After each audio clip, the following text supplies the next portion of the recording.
Hey guys, Smash in the 43. Today in this video we're going to be taking a look at the Southern Pacific GS-4 daylight steam locomotive from MTH's Premier line. Like always with these steam locomotives, I'm going to first start off by telling you guys a little bit about the engine. Now, as I've said in the past, I am in no way an expert on any steam engine or any locomotive for that matter, so if I get something wrong, just please tell me. The source that I got the history from I will link in the description so you guys can check it out for yourselves, but if I missed something that was important, feel free to drop me a line and let me know about it. Okay, so the real GS series of locomotives were made by Lima Locomotive Works. The GS-4, like we have here, was made from 1941 to 1958. They had road numbers of 4430 to 4457. Now, the GS-4 was new in the sense that it had some upgraded features that the GS-2 and 3 did not have. One of the most notable features was the addition of a Mars light, a all-weather cab, and a silver smoke box. Now, of course, the GS-4 did retain some features of the previous GS series, like the skyline casting on top of the boiler, skirting on the sides of the locomotive, an air horn in addition to the whistle, and the teardrop classification type lights. Now, of course, the GS-4 was not the only engine in the GS series. They had engines from the GS-1 to the GS-6, all of them having notable improvements or upgraded features. Now, as far as preservation goes with these models, I'm only going to be talking about the GS-4 here, but the only surviving example of the GS-4 is the locomotive we have here, the Southern Pacific GS-4 number 4449. It is still in service today, and it is used on excursion trains. Now, with the history of the real GS-4 taken out of the way, we'll go ahead and take a look at MTH's model.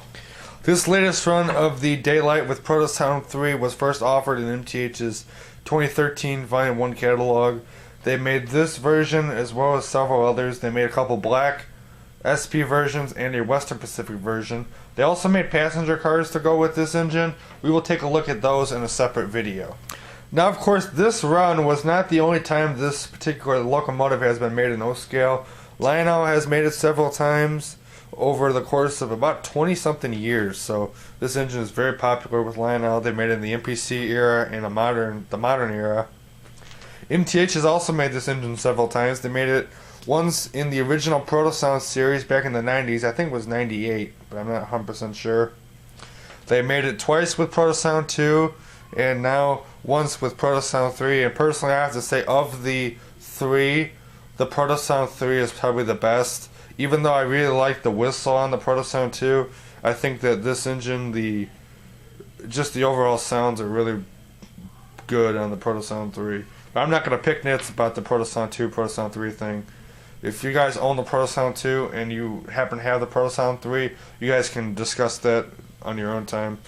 But if you guys have the Proto-Sound 2, I'd like to hear what you guys think of it in comparison to this. As I said earlier, this engine is equipped with MTH's Proto-Sound 3. So you have the nice Proto-Sound 3 sounds. You don't got to worry about a battery. You've got the all LED lighting package, which is very good. Got a nice smoke unit in here. Very good smoke unit on this one. And overall, it's just a really nice unit. As far as the recommended curve go, MTH recommends that you run it on 054. I have not tried it on anything less than 072 actually. Our layout is all 072, so I have not gotten a chance to run anything less than 72. But if you have 054, just be prepared to have some overhang on the cab area especially. And if you have anything less than 054, be prepared for it to derail or for it to not run at all.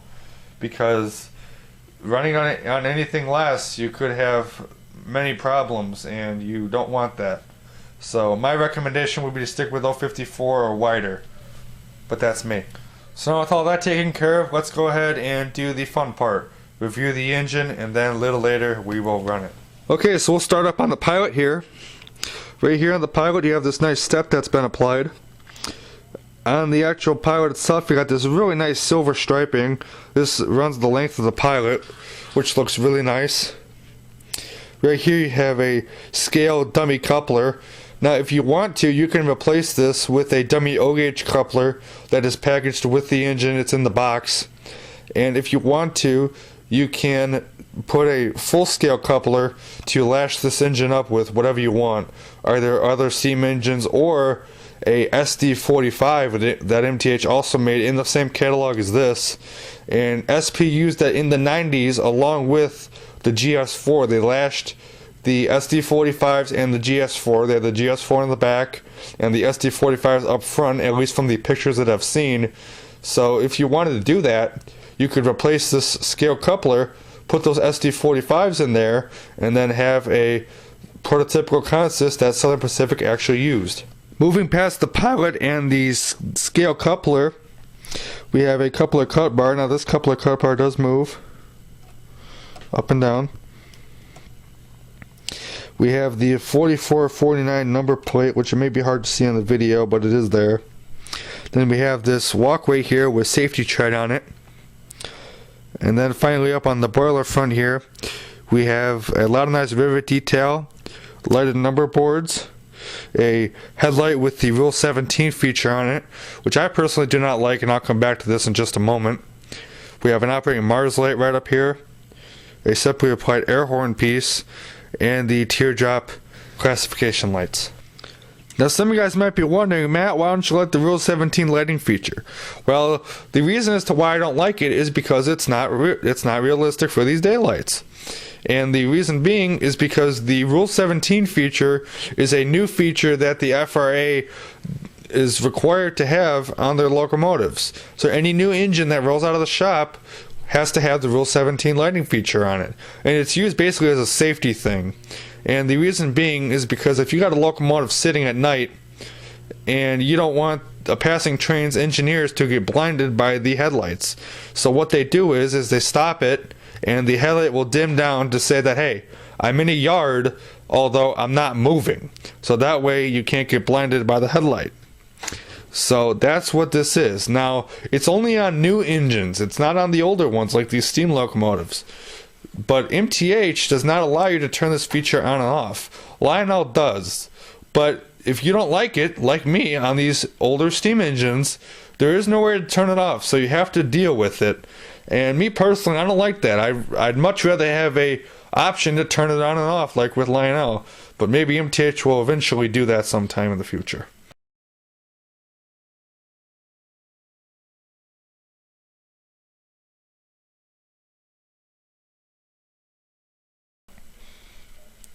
Now what you just saw were two pictures of the side of the engine. The first picture that you saw was of the fireman side, and the picture after that was a picture of the engineer side. And as you guys saw, there are several differences between the two sides. However, I'm going to be reviewing the fireman side. But I just wanted to show you the differences in the sides as far as detail. So starting off on this side, which again, the fireman side, we have a grab iron piece right here, the legible builder's plates. Now you may need a magnifying glass to see them, but you can read them. You have the very crisp daylight logo printed on the side. You have a cylinder which has some silver trim around it. And then you have the start of the running gear, which looks very, very nice. Moving sort of in the middle, we have some more running gear action. Now you can see there's little stars on the actual drivers, which looks nice. Right here we have the backlit number boards. Now, unlike the front of the engine, these do not read 4449. They read 99. Now, 99, when you hit the PFA button on the MTH remote or cue the PFA sequence using a transformer, if running conventional, the train number on the locomotive is 99. It's train number 99 of the Coast Daylight. So therefore they put 99 on the little number boards.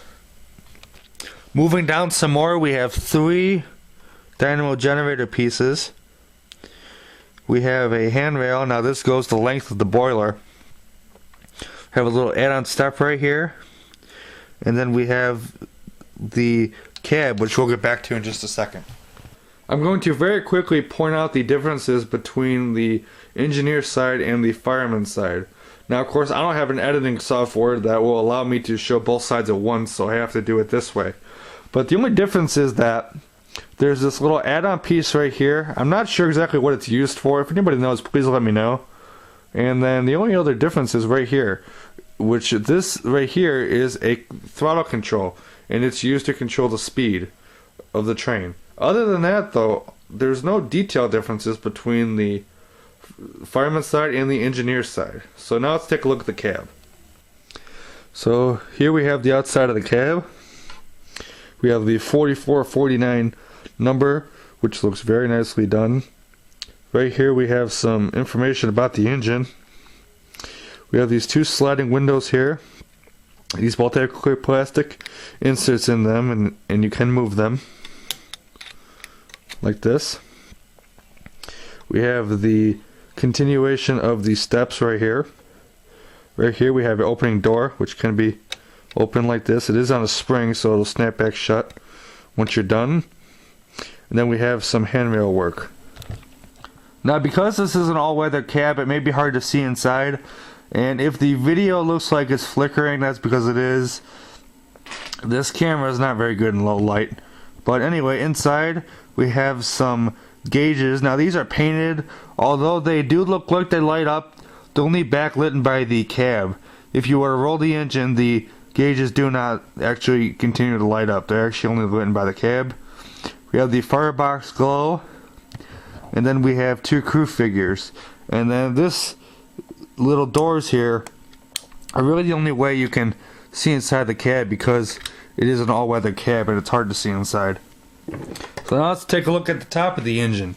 On top of the engine we have a smokestack. Now this does contain a very good operating smoke unit inside, and to fill it, you just pour your fluid directly down the stack. Right here we have a separately applied whistle piece and a little piece of pipe work right here. Moving back a little bit, we have the steam and sand dome right here. We have some separately applied pop-off valves right here, which are painted gold, which look very nice. And then right here we have the number boards. Even though I showed you guys these earlier, I just wanted to turn the engine on for a brief second so you guys can see that they read 99, just for any guys who are curious. And then finally, on the back, we have 3 Dynamo Generator pieces. As to why there are 3, I have no idea. This train just must have needed a lot of power. And then finally, on the roof of the cab, we have a vent right here which opens up like this. Another vent here. This slides open. And then we have 2 little doors on the end here. Like I said, this whole back assembly is probably the easiest way to view the cab. Since it's an all-weather cab, this bottom part here is all closed off. So that's probably the easiest way to view the inside of the cab right there, is through those back hatches there. Okay, so now with the engine review taken out of the way, let's go ahead and take a look at the tender.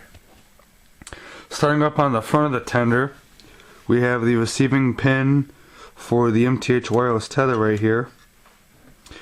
Right up here we have the oil loading area. Now this was an oil burner, not a coal burner, so therefore there's no coal doors because it's burned oil. So right here is where they would load the oil into the tender. On the side of the tender we have the very nicely done Southern Pacific name spelled out on the side. Now this of course is the large letter tender. They do make a small letter tender which has the Southern Pacific Line's name spelled out in smaller font up here. On the end we have a very nicely done ladder piece right here, a reverse light, the 4449 road number, this little piece of pipe work here, and then an operating proto-coupler which can be thrown using your MTH remote. On top of the tender here, right here is the dipstick. This is used to measure the amount of oil that's in the tender. Right here, this is actually where they load the oil. This pops off like this. Just kind of sits on there, which looks nice. Finally, we have a very nicely done separately applied handrail section right here. That's on both sides of the tender here. We have this separately applied piece. I'm not exactly sure what it is. If anyone knows, please let me know. And then finally, we have 4 opening little hatches here. Now these have the Proto-Sound 3 control switches, including the master volume and smoke controls and the DCS DCC, and 3-rail, 2-rail control switches with them underneath the water hatches. Okay, so that takes care of the review of this locomotive. This engine, as you guys can see, has some very nice details on it. Now what we'll do is do the fun part of this presentation, which is turn the engine on and run it. Quickly before we run it though, I just want to give you my favorite feature on this particular locomotive here. My favorite feature, I've actually got two of them this time. My first and foremost one is the paint job. The paint job is really, really nice. Now, as you guys probably know, and some of you guys may not know, that most passenger trains of the steam era were silver and black. Now, by silver and black, I mean that the cars were mostly silver, the engines were mostly black, although there were exceptions from time to time, and this was one of them. This, the Blue Goose, the Jersey Central Blue Comet, and several other passenger trains were not black with silver cars. They were colored like this. We got sunny orange and black. So, and the benefit is you got this really cool looking paint job that is really eye-catching when the train runs. And my second favorite feature on the engine is the whistle. Now, I'm talking about the standard whistle. This engine actually has two whistles and a horn on this thing here. We have the regular whistle, which can be done using the whistle button on the remote. We also have a air horn and the quillable whistle. Now the quillable whistle is not from this engine, it is from the MTH Premier Challenger with Proto-Sound 3. As to why they don't have this regular whistle on the quillable whistle, I'm not sure. I kind of wish that it had it. Maybe MTH will eventually have a re-release sound set that you can put in this engine that has that correct whistle. But as of right now, this is what it would sound like. So we're all set and ready to go. I've got my MTH remote. And we're going to go ahead and turn it on by using the extended startup sequence, which is activated by pressing the SSU soft key right here. We've got a schedule to keep. Let's get our steam. Check on that water level, will you? Swing that spout over.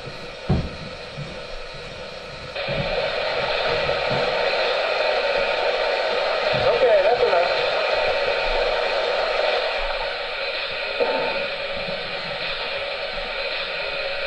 Dope up those side rods, will you?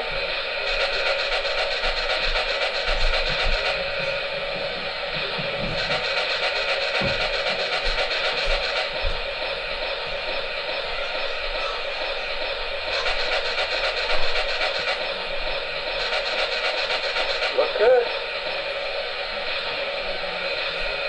What are you seeing?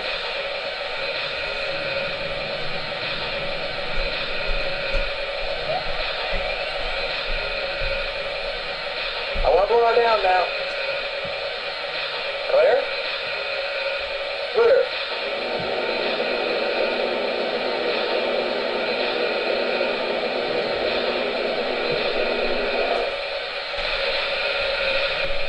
Okay, so now that the engine's fired up, let's give a listen to some of the sounds.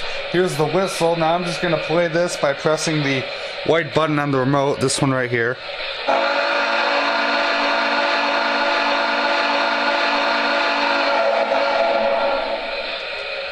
And again, that was just by pressing the white button.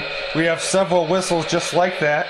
We have the short whistle, the forward signal, reverse signal,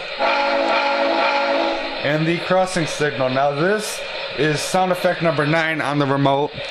To find that, you hit the more button on the remote, you scroll down to sound effect 9. Now I moved it right here so it's easier for me to access, but this is that same whistle with the crossing signal sound. So let's give it a listen.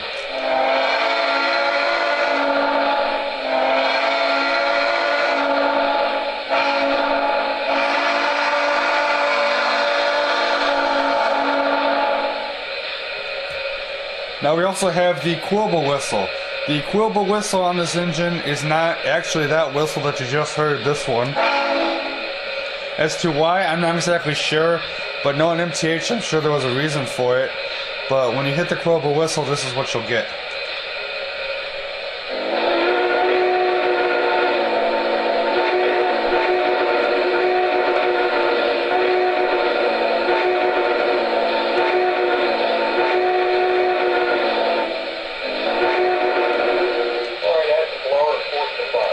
And that was the whistle, the quotable whistle function from the MTH Premier Proto-Sound 3 Challenger. Now also a couple minutes ago I mentioned that we had a air horn. That air horn is right here, the gold horn piece right here next to the marker light. Now there is a sound effect for that. Now that is also in the more features on the remote.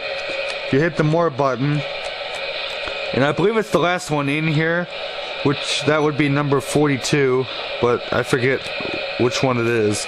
But that is the SAH function.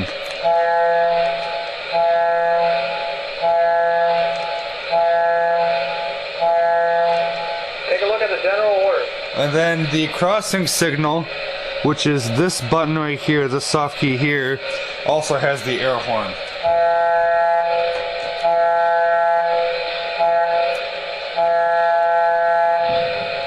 So that's pretty cool if you wanted to change it up, have the play the regular whistle, the quotable whistle, and the air horn, which is really cool. If you want to do that, that's kind of cool. Real quick before we move the train, here's some of the crew talk. Dope up those side rods, will you?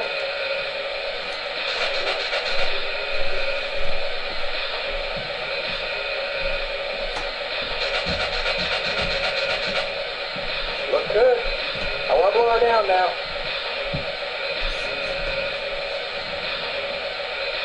Clear? Clear.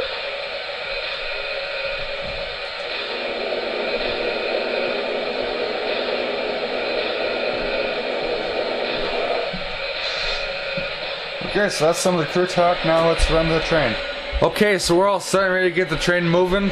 I got a set of MTH Premier Southern Pacific passenger cars to go behind this engine.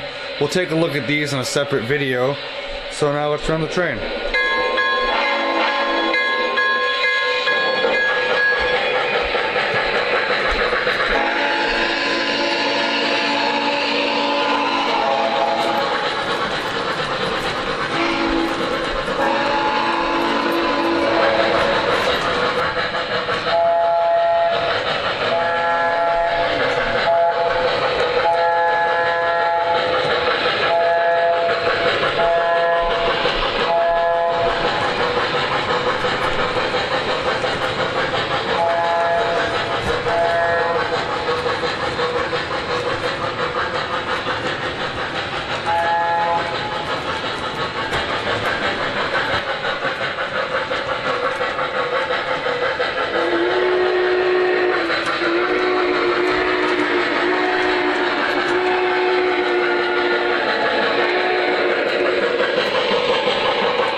Here's the MTH passenger freight announcement sequence. Now arriving from Los Angeles on track 1, train number 99 to Coast Daylight.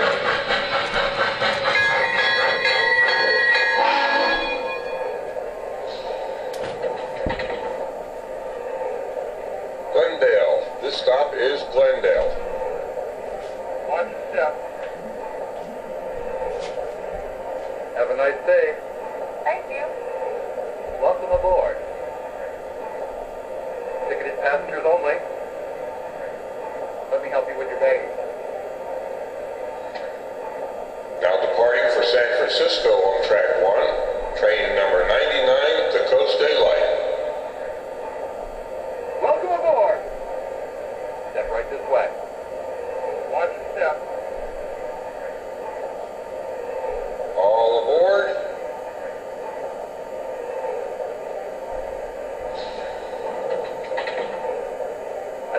conductor checked his watch again. Must be time to go. Conductor's giving us a highball signal.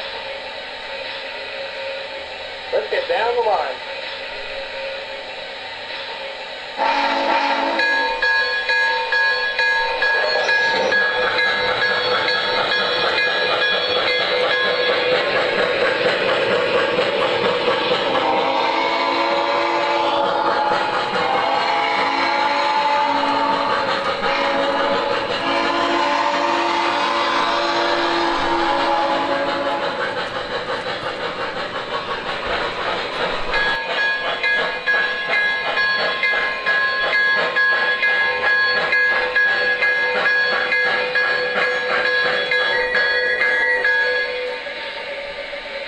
Okay, shut it off.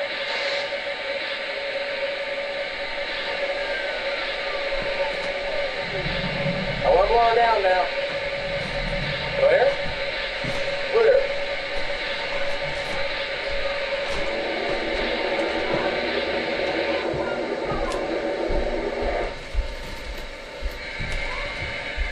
Take care. See you soon. Okay, so that about wraps it up for this review on this SP Daylight. Really nice engine, probably one of the best from MTH, at least the newer run anyway. The Proto-Sound 2 were also very nice, but I think the Proto-Sound 3 really tops it as far as sounds and detail. Really nice detail and really good sounds, especially the whistle and the PFA sequence. I think that those are really nice. If you're interested in purchasing one, no matter if you get the Daylight or one of the black versions of this engine, the retail is just around $1,100. Of course, if you go through a good MTH deal, you can get a little bit of a discount off that.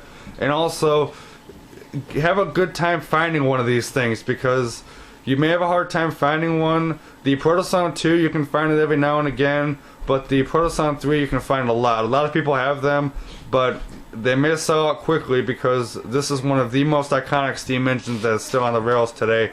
So, just if you want one, my recommendation is to buy one quick. So that's going to wrap it up. You guys have a great one.